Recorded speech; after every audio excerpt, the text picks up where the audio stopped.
Aavara Video over IP profile for SAVANT. Once you've imported the profile into Blueprint, what we'll do is go ahead and place that profile.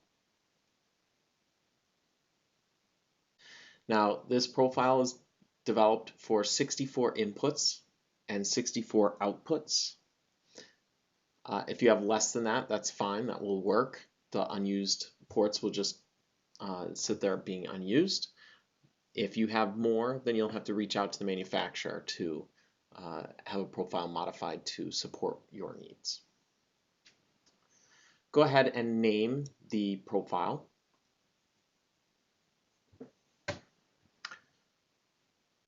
This profile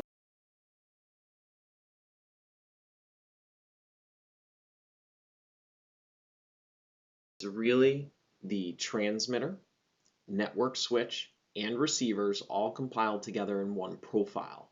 So you won't need any media converters or be making any network connections. You'll just be making your HDMI connections.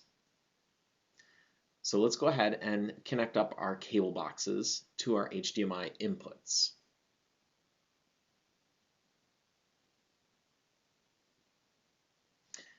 And then let's go ahead and make our HDMI connections to our TVs. Now I'm just right-clicking on these HDMI connectors. That's how I'm getting these menus to show up this way.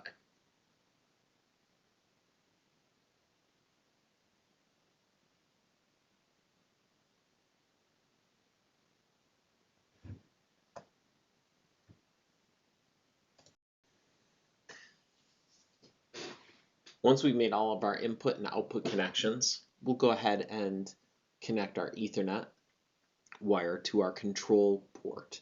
And we need to put the IP address for the main transmitter. Now the way this works is it has the main transmitter has all the communication for the entire profile. So all the communication to all your receivers will go through the main transmitter.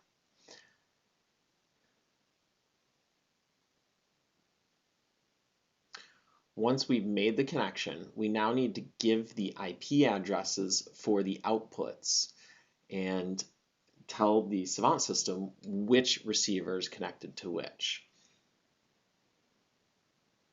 So we need to go ahead and open up our profile in Inspector and go to our state variables sector and go to our state variables dropdown.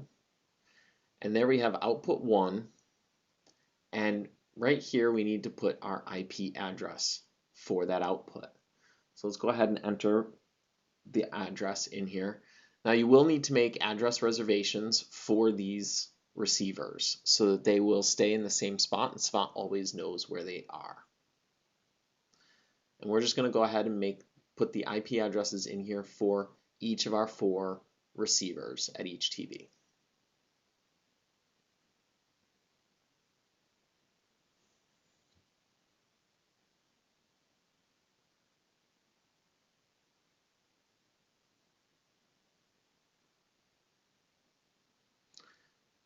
Now, once we've done that, we have done everything that we've needed to configure the profile.